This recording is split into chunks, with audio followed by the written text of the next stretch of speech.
Hello, hello, hello. I'm Yanis Varoufakis, and you are with DiEM25.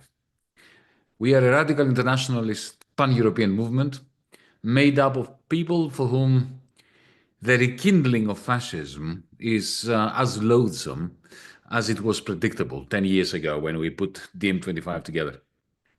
And we knew that it would take 10 years before authoritarianism transforms itself to what we are experiencing now. That's the 25 next to DiEM25.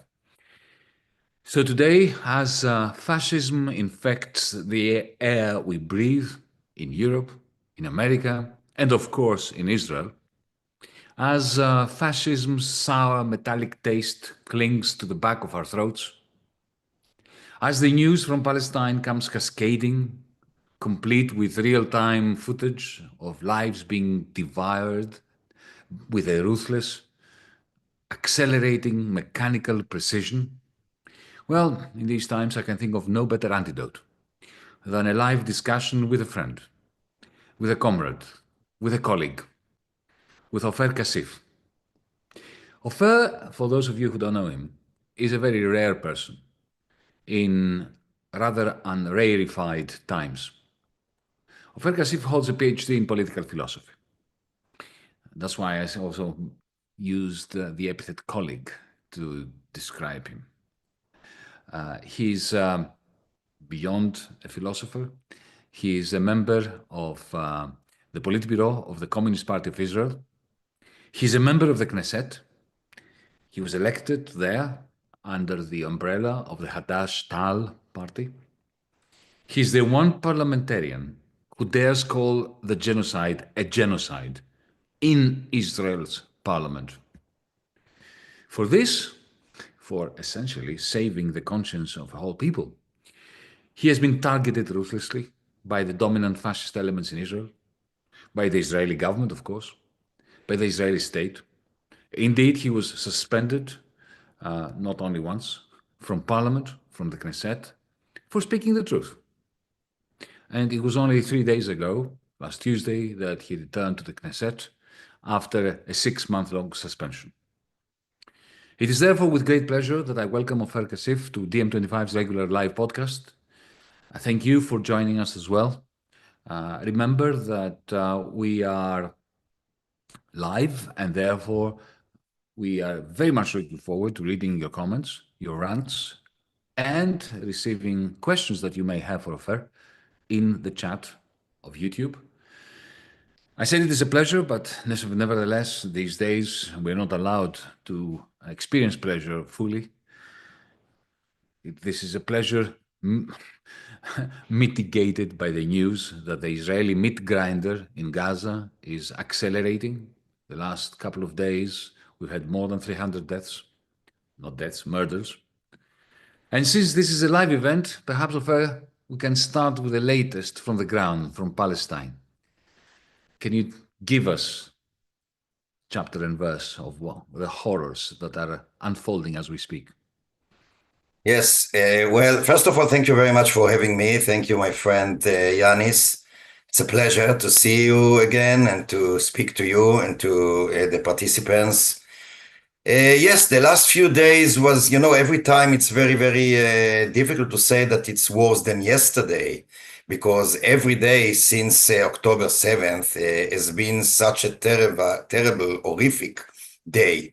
There was no day, hardly, apart from those a few days after the agreement that was eventually violated by Israel. But normally in the last 20 months, there was no day without casualties, mainly children. We're talking about at least about 53,000 Palestinians in Gaza who were butchered by Israel. The death toll, I'm afraid, eventually is going to be much higher, but it's been ratified that it reached 53,000, but we know definitely that there are many more. And that doesn't count, those who are going to die because of the starvation, malnutrition, lack of medicine, etc., lack of water, and lack of hospitals and all those things. and out of them, almost 20,000 children. So, and I shall refer to it later when I will insist yet again to call it a genocide. But in the last few days, it's been even worse. And again, it's like the story about the one who is already deep in the abyss and thinks that that there's no way, forward. And then one hears the knocks from below. So every day seems to be worse. And in the last 48 hours, there have been just in Gaza around 300 dead, mainly again women and children, and already 7 Palestinians and 1 woman, Israeli woman, who were killed in the West Bank.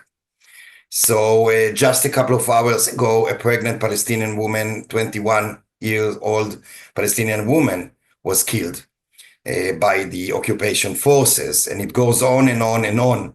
And again, this is on top of the starvation and other atrocities that Israel is responsible for.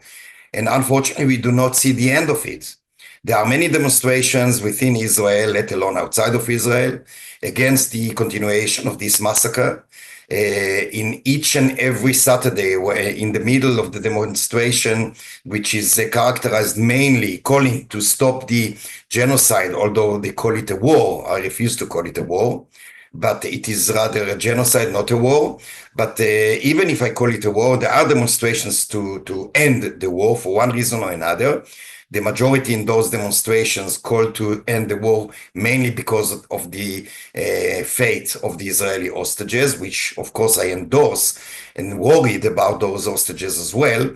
But of course we have to add and begin because of the death toll, because of the children and everything, with those Palestinians who have been butchered for so much time. And we've been standing every weekend and sometimes in the middle of the week with photos.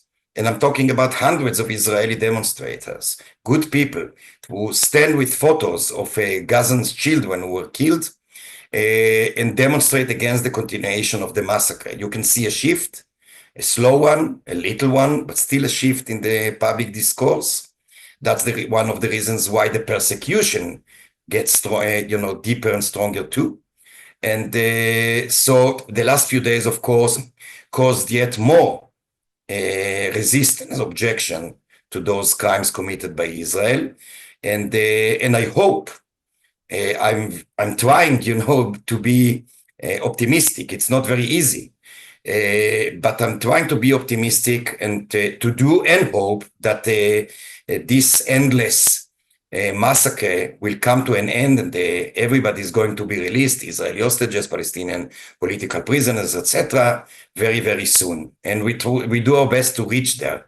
But it's not easy. As you said, I just returned from 6-month long suspension because it's not even possible to speak up freely in the Knesset, let alone out of the Knesset.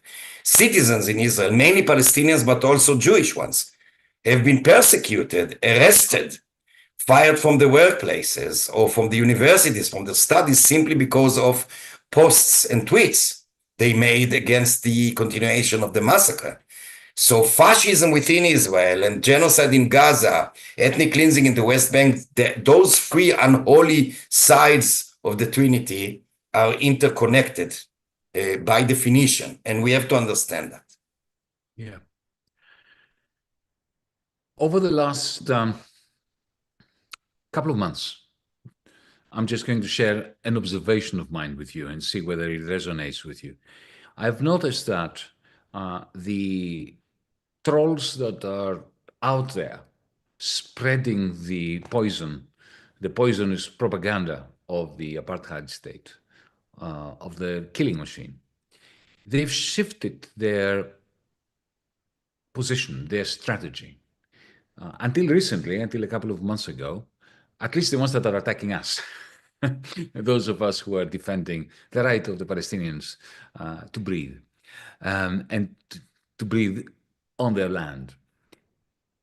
The main thrust of the black propaganda was to deny the horrors, to deny the murders, to deny the death toll, to say, oh, come on, this is Hamas numbers that you're giving us, grossly exaggerated. And no, these people didn't die, or they committed suicide or something. But now, over the last 2 months, they are putting a lot more emphasis on denying the death toll, the human cost, how tall the piles of of bodies are. And instead, what they seem to be doing is they're justifying it.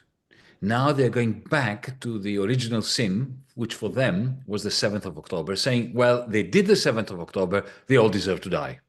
And this is, I don't know what this is an improvement or a worsening, but what it does do, it puts the onus on us, essentially to deconstruct the toxic lie that this is because of the 7th of October. And I can think of no better person to do that than you, Ofer. Thank you very much. Look, it's absolutely true. Let's begin that, the massacre committed by Hamas and others on October 7, 2023 was an horrific war crime. It was a terrible crime against humanity that we condemned from the very beginning with no reservation. We have to be very clear about it. On top of the political, ideological, moral stance of myself and of my comrades, in my case, there's a personal issue too. I lost some good friends in the massacre of October 7, who, by the way, were activists against the occupation, against apartheid, and etc., against the siege on Gaza.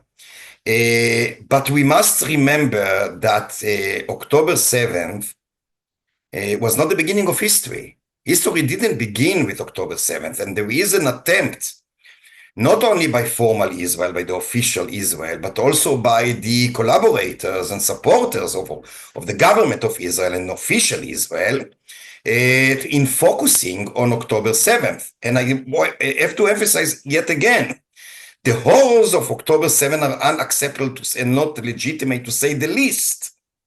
But history didn't begin then. History, if we had the time to go back to history and analyze the whole situation and the, evolving, unfolding conditions and situation in the Middle East in general, in Palestine slash Israel in particular, we had to go to the turn of the 19th century, the beginning of what I prefer to call the colonialist invasion of Zionism to Palestine. Because let's remember that before the invasion of the Zionists to Palestine,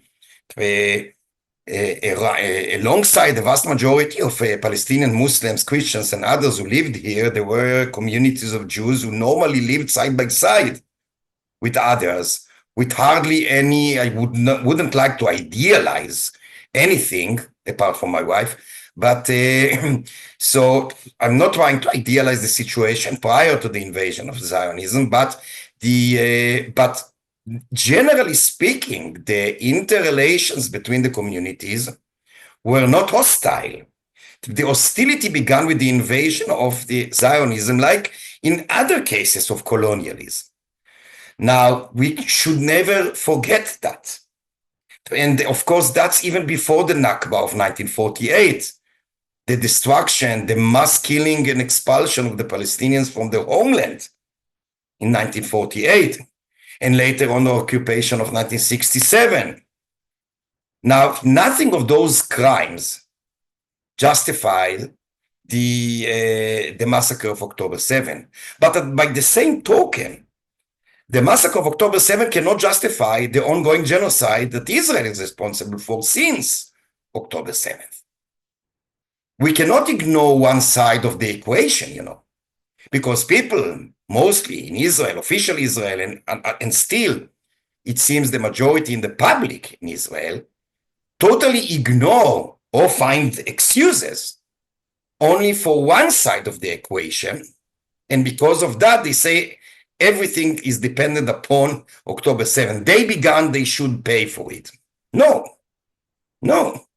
First of all, it doesn't matter at all who began. Genocide is criminal, full stop. Nothing justifies genocide. Nothing justifies massacre and war crimes and crimes against humanity. On top of that, as I said before, history didn't begin on October 7th. And it's actually been used as an excuse by the government of Israel. Now, if I have the time and you allow me, I would like to detail my analysis, or if you like, thesis around this issue. We insist that you do. Thank you. So everybody, I guess, remembers that since day one of this fascist government, and this is a fully fledged fascist government, we have to say that, which has also some even worse elements than fascists. And you can imagine what I mean. So since day one, since the government was formed, since this fascist government, led by Netanyahu, Smotrich, Ben-Gvir, and other thugs and criminals, since day one, they stated publicly that they were going to pursue the so-called judicial reform.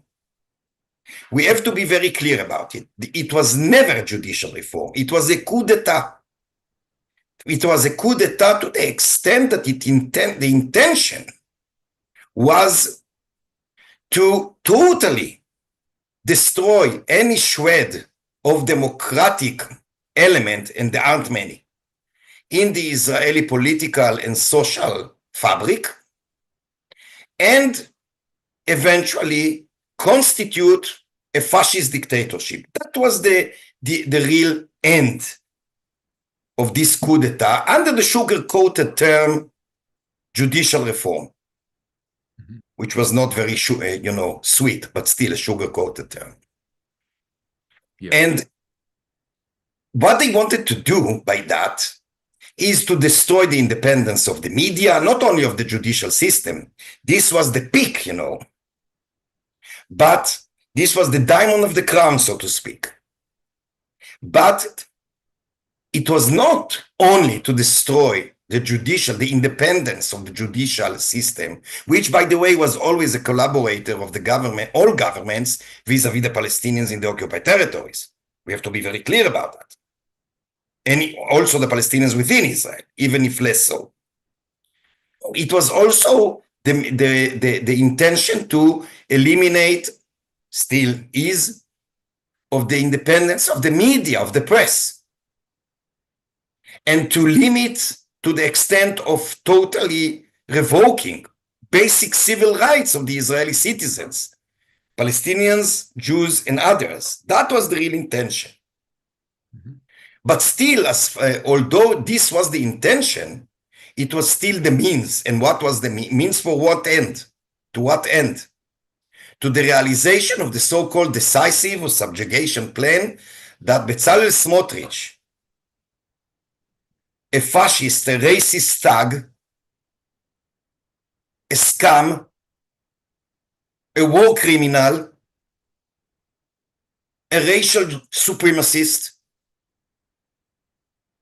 who was a backbencher then in 2017 when he first introduced the decisive plan. Now is not only the Minister of Finance, which is a very senior position, he is also a minister within the Ministry of Defense responsible for the West Bank. So he's directly responsible for all crimes that go on in the West Bank, including violations of the Israeli law, let alone the international one. So he published this decisive or subjugation plan. It depends upon the translation one read.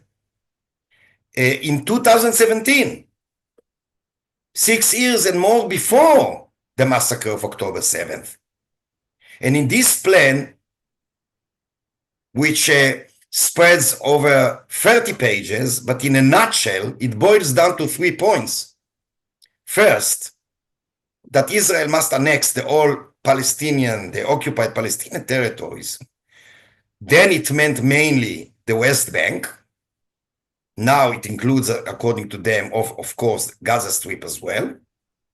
without granting basic rights, civil rights, political rights, social rights, let alone national rights to the Palestinians. That, of course, means an official apartheid regime, because in practice, there's already there an apartheid regime, and to some extent official too, but not a fully official apartheid regime. That means a fully official apartheid regime. Second point, those Palestinians who were not going to accept their status as subjects, lack of any basic rights, are going to be expelled, not solely from their lands, but from their homeland. That means, of course, ethnic cleansing. And the third point, which was made implicit, but was very clear, that those Palestinians who were going to resist their oppression and discrimination were going to be killed. What we've been witnessing since October 7th is the realization of the premeditated, the prior plan. That's the real issue. Security of Israel and Israelis, even revenge, a negative, thing in itself. Those are only excuses. Now, the coup d'etat, the so-called judicial reform, failed before the massacre because millions of Israelis took to the streets. So the government couldn't pursue with those fascist plans of them. But once the massacre of October 7 occurred, it was like a fresh fruit falling to the hands of those ministers and Netanyahu mainly, and then they re-pursue and more rapidly with the decisive plan. So you can see the first element that I mentioned of the decisive plan is taking place within Israel by limiting civil rights, by discriminating the Palestinian citizens, etc.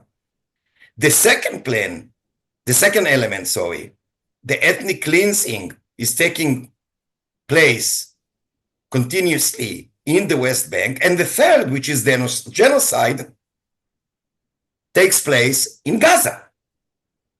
So the October 7th must be understood as an excuse. To say that October 7 was the reason for the continuation, for the genocide and other atrocities, is no more true than saying that the assassination of the German diplomat in Paris in November 1938 was the reason of the Kristallnacht.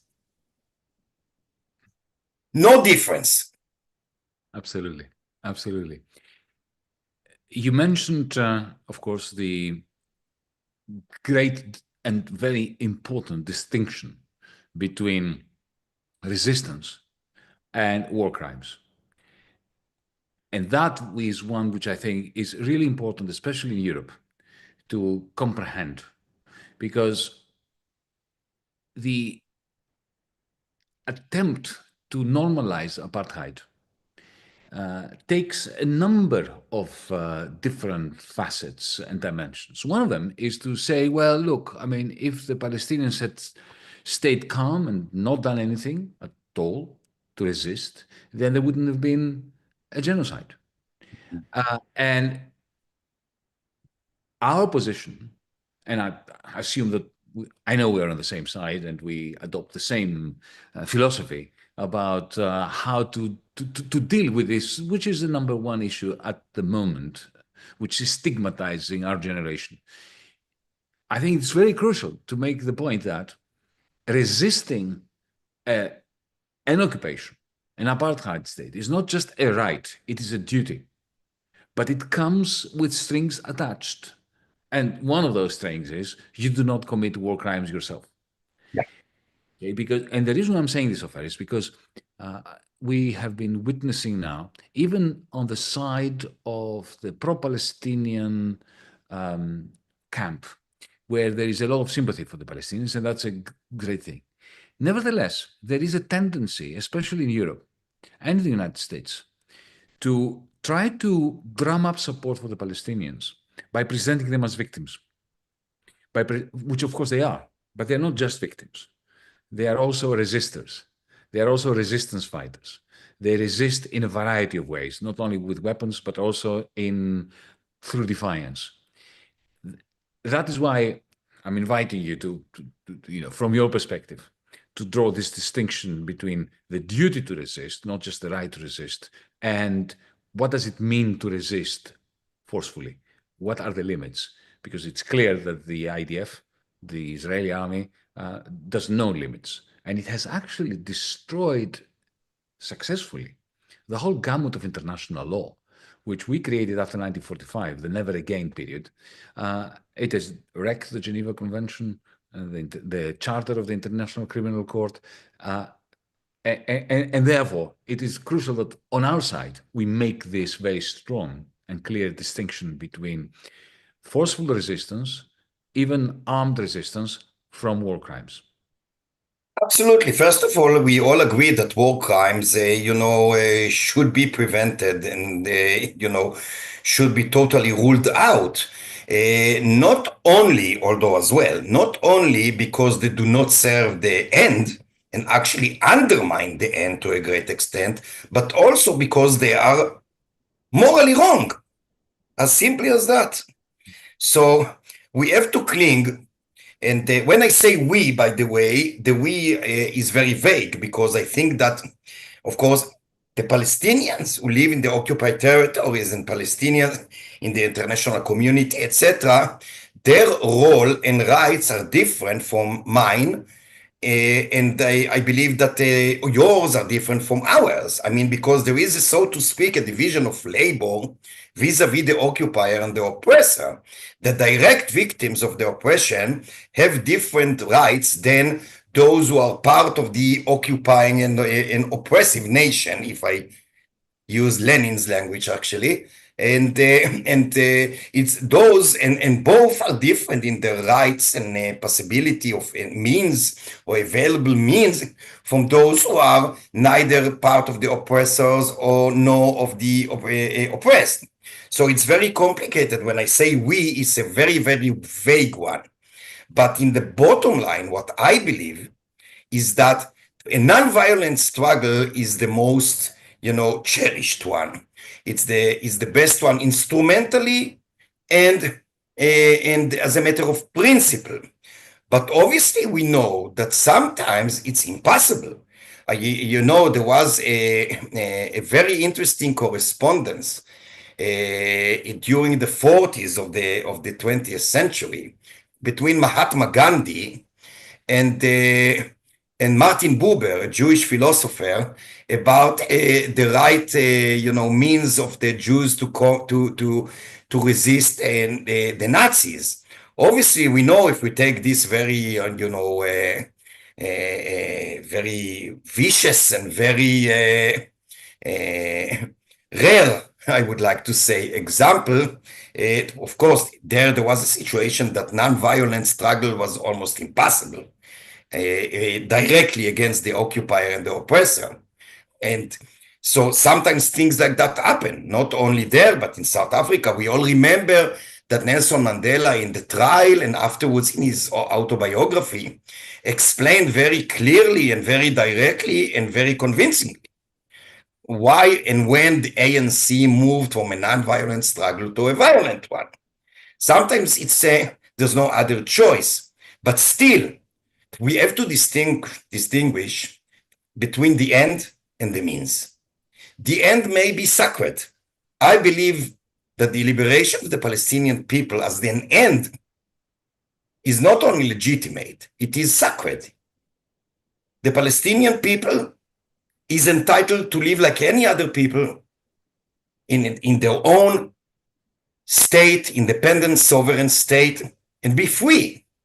That's the end. But that cannot justify all the means. There are means we cannot accept. So, for instance, targeting children, this is something that, in my view, can never be legitimate. Can never be legitimate. Same about again, this vague concept of innocent civilians. But it also harms, in our case, the Palestinian struggle. Now, I had many discussions and disagreements and debates with friends, people who I really like and love in many forms across the globe. And we have some disagreements, you know.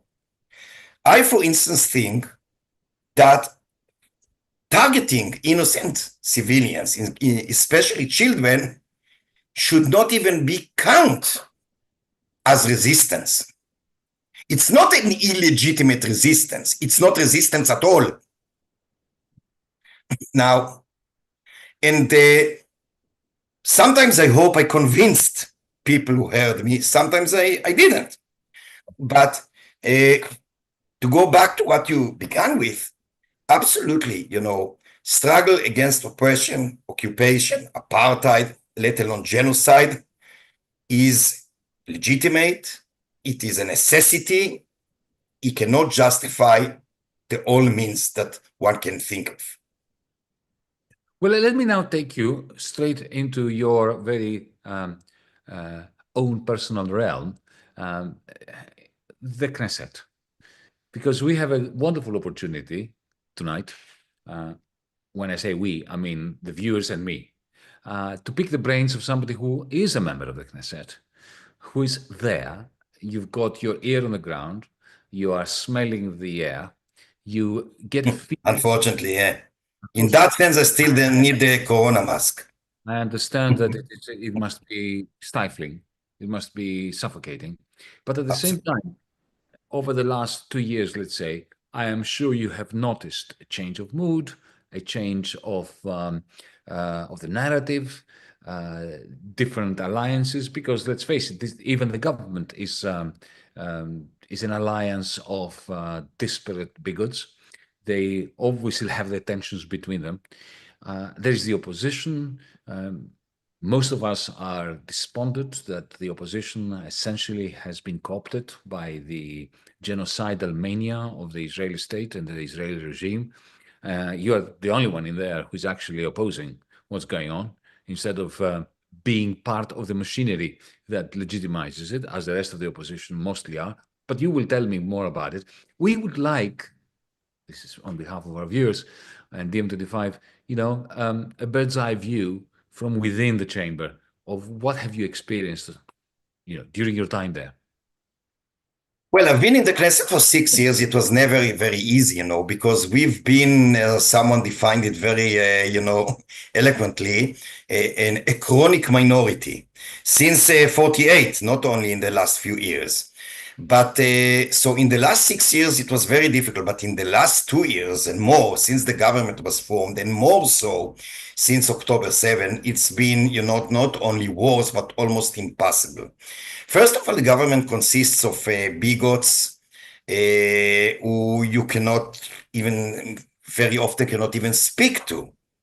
I mean, not even in order to achieve, to move forward in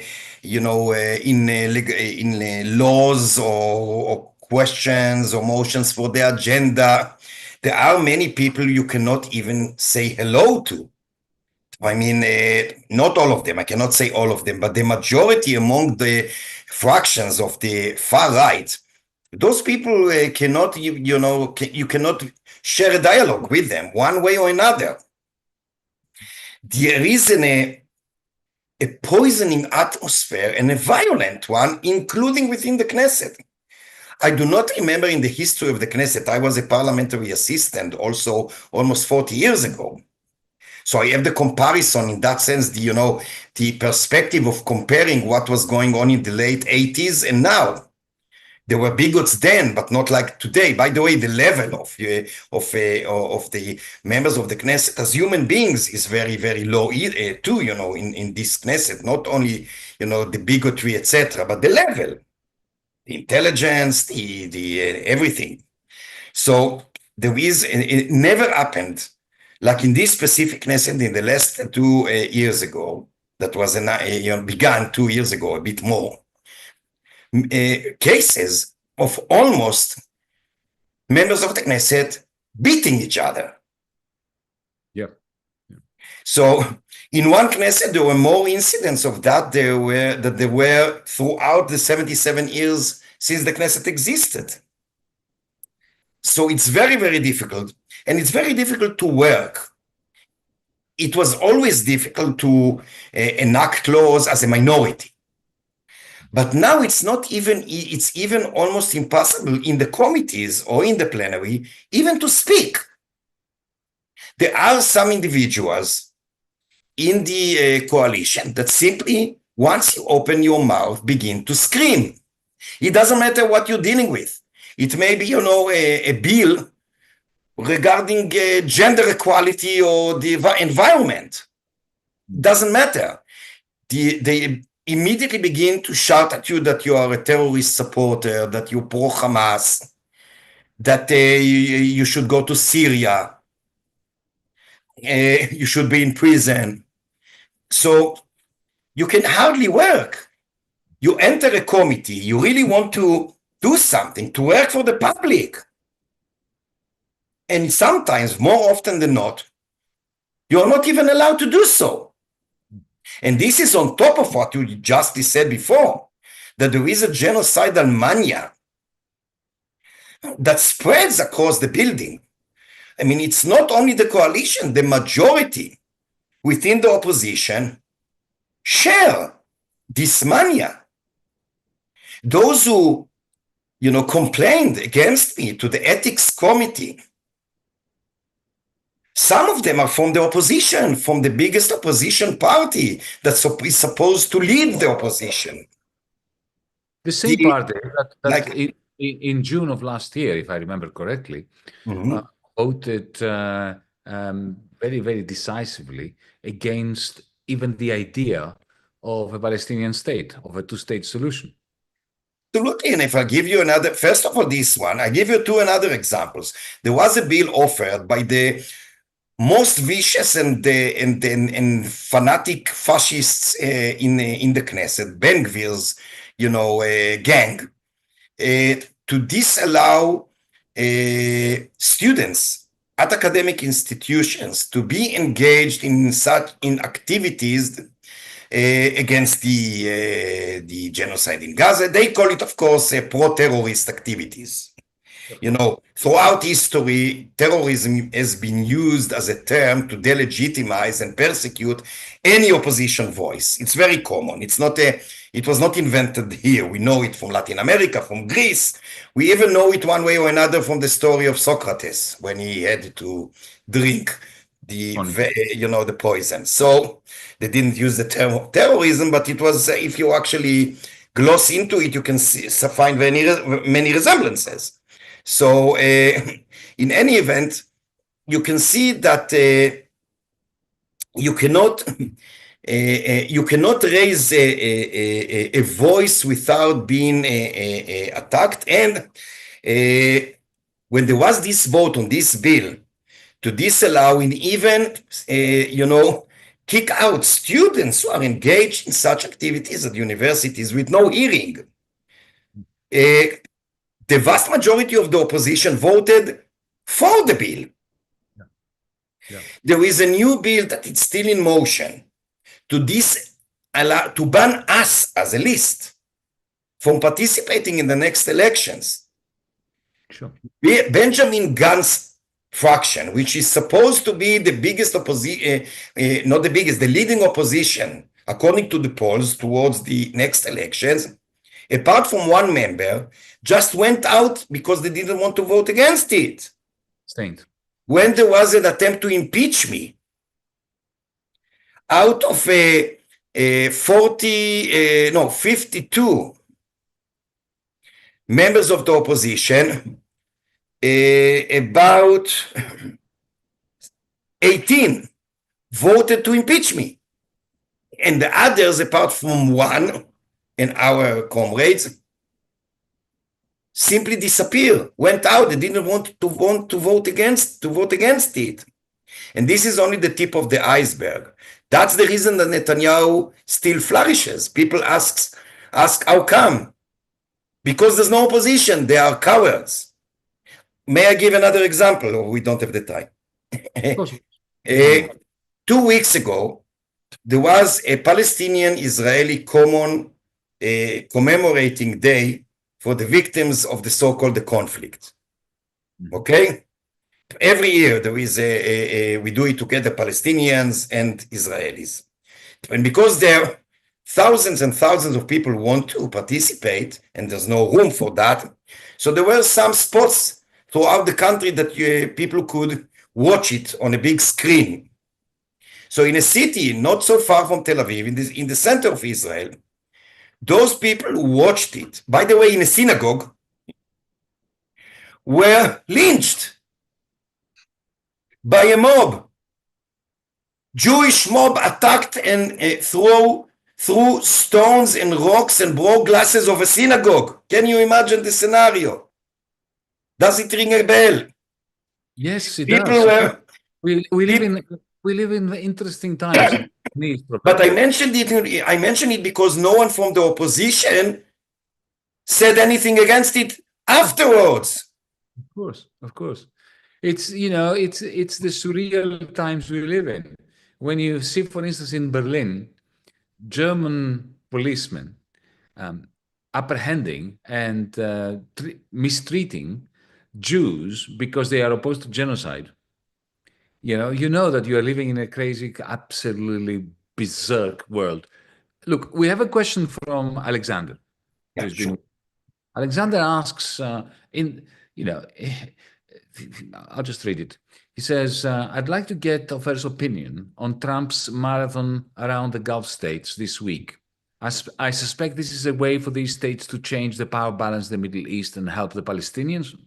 Well, just let me add to this. There's been these reports that unlike Biden, who in reality, as we know now, didn't say one word to Netanyahu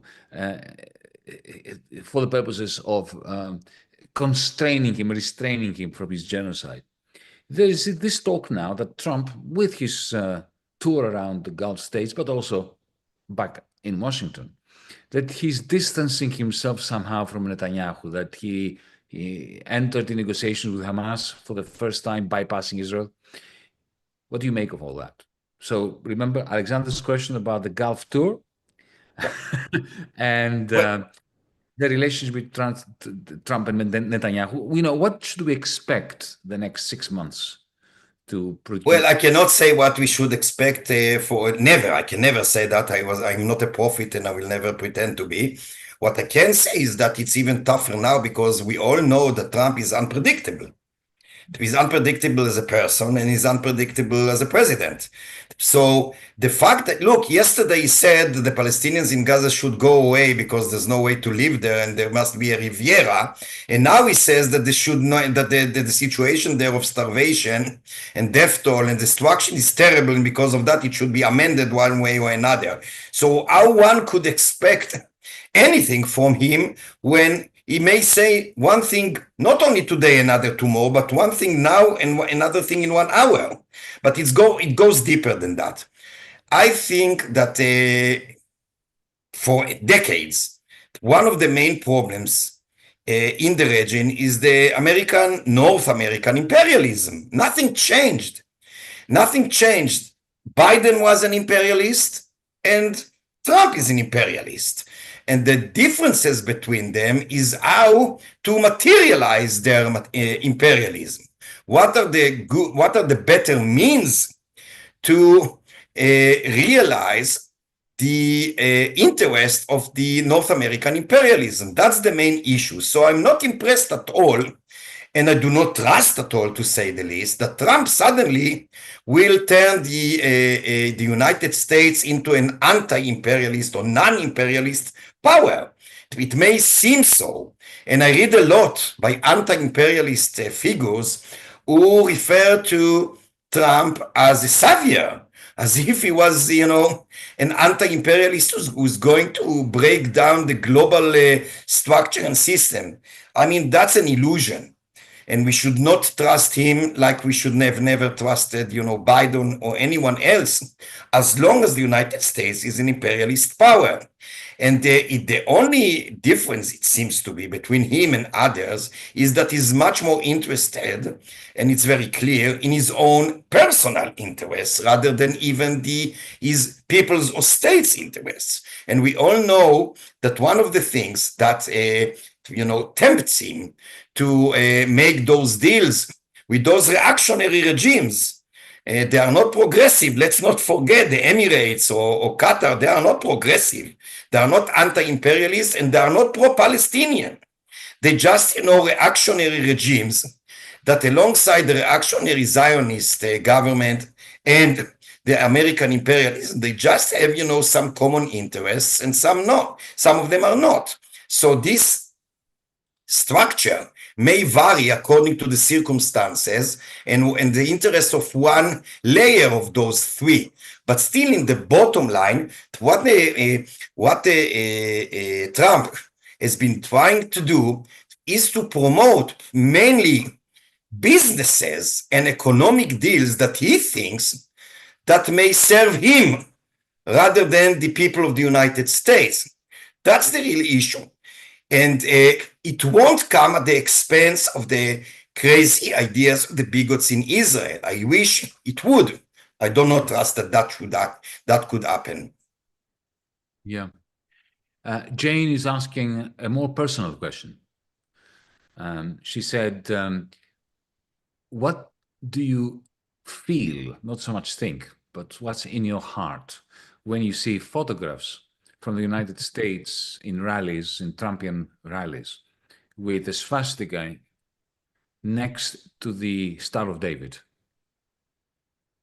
Well, great pain and great rage.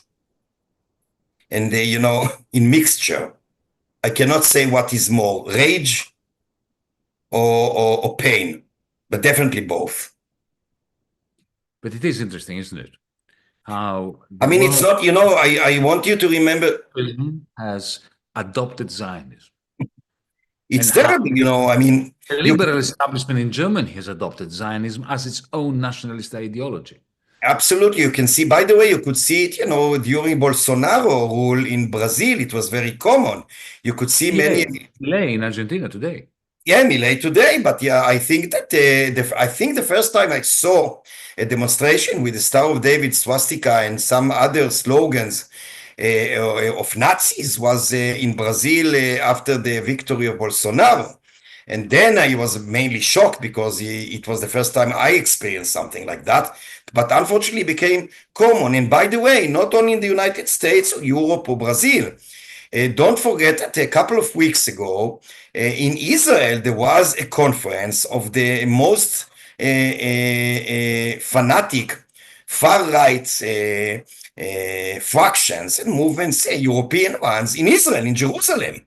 It was organized by Amichai Shikli, a fascist minister, who's nobody knows his exact job, because in this government there are so many, offices that there's no need of them. But so he has one of those offices, this minister, and he organized a meeting of the most fanatic fascists, including anti-Semites, bigots from Europe, in Israel, in Jerusalem. You were talking before about the surreal situation. The problem is that the surreal is also so real. Indeed, indeed. Well, that's exactly what it is. Surrealism has taken over the vestiges of power. Now, Andrea is asking a more, how shall I put it, intellectual question. One which is probably taking you back to the years when you were not in the Knesset, but you were looking into Marxist political philosophy. She's asking, does the nexus of value and money alter human values and subjectivities? And what have you learned about this relationship between the nexus of value and subjectivities from what has been happening in Israel and Palestine over the last 20, 30 years? Well, I believe that in any capitalist system, eventually, in the bottom line, human beings are not treated as subjects, but as objects. You may refer to them as commodities. You may refer to them as, objects in other ways. But in the last few years, and especially since October 7, you can see that the reference to human beings in general and to Palestinians in particular as commodities and objects, it grew stronger and uglier. And you know what? I can take the example. Perhaps this is the best example. The fate of the Israeli hostages. Even the Israeli hostages, the vast majority of whom are Jews, they've been treated as objects or as biological tools in the messianic dream, or rather nightmare, of the bigots in the government. Biblical calculus. Absolutely. So, I mean, you read what ministers say, and you cannot believe it. They literally say that the hostages are not important as the dream of what they consider the rebuilding of the third temple, or the coming of the Messiah. So people, human beings in Israel, especially in the last 2 years, but in my view, it's something that is very inherent to Zionism as well, but especially in the last 2 years, have been used and treated no less and no more than biological tools on the altar of the eternity of the nation, as it were.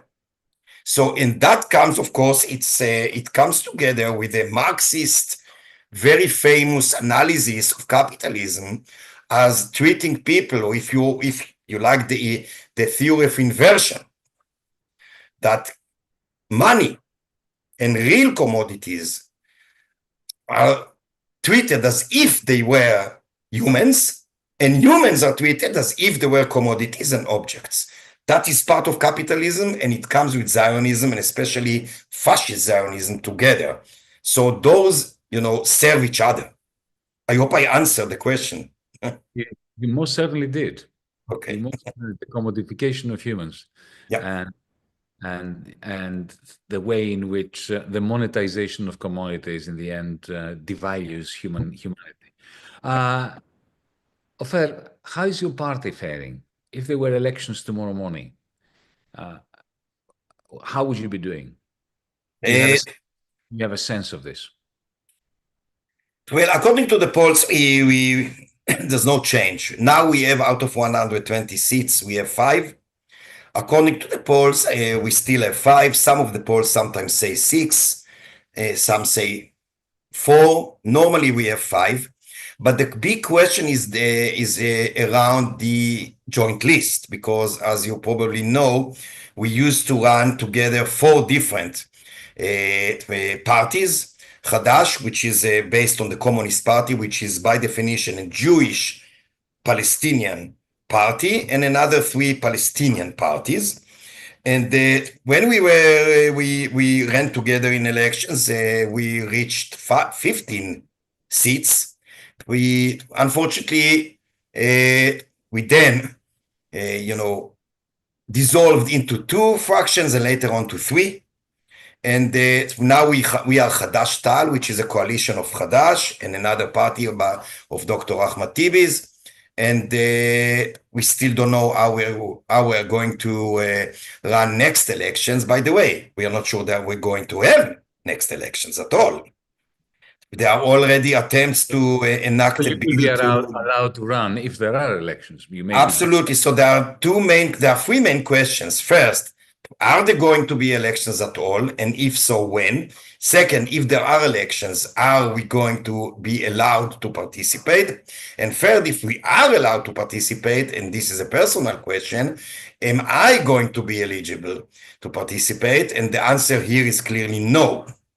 So, and we are not sure anymore. I don't know if you know, but in 2019, the first time that I was a candidate with Hadash, so I was banned by the committee, the elections committee. The elections committee in Israel consists of politicians.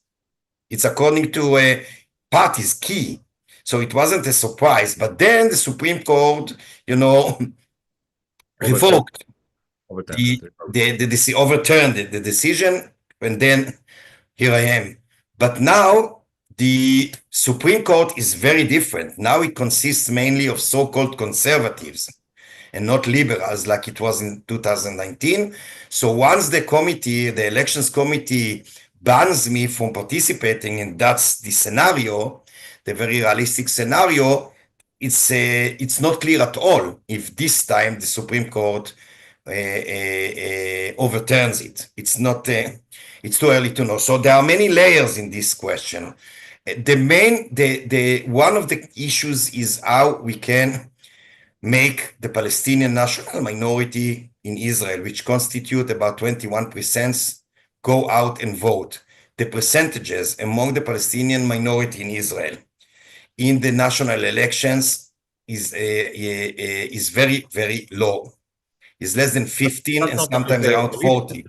That's not because they're apolitical. It is mostly because they do not want to legitimize those who do not want to legitimize. This is a very small and tiny minority. There is before October 2000, the killing of Palestinian citizens in October 2000 in Israel, the percentages were much higher. But there is, since October 2000 and onward, the lack of trust, the alienation of the Palestinian national minority towards the apparatus, towards the state apparatus, is much higher. So, because of mistrust, people are quite desperate.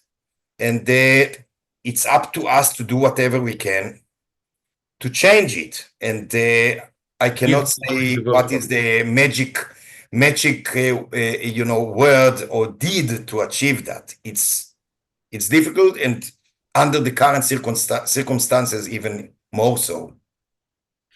Ofer Cassif, it's been wonderful talking to you. I have one more question before we go, but let me thank everyone who's been watching. Those of you who will be watching it can't. In its recorded version. I want to remind you that DiEM25 relies on you. You have to join us and give us €5 or so if you can, because we do not take money from the enemies of the people. So the people have to support us if you feel that there is any utility to be had from DiEM25 continuing. So here's my last question, to lighten up the very heavy atmosphere, not in our conversation, but in general, the world over. Now, ladies and gentlemen, when I met, I had the great pleasure of spending some time with Ofer. I discovered something brilliant about him, which we share. We have a common predicament. We are rockers. Now, would you like to share with our audience, which is your favorite band? I would say Iron Maiden. I'm still, with all the reservations, politically speaking, Iron Maiden is the one I enjoy most. Give us two more. Iron Maiden. Yes. Well, if you like me to be more heterogeneous and not to cling only to heavy metal, so I like very much Pink Floyd. I like very much Led Zeppelin.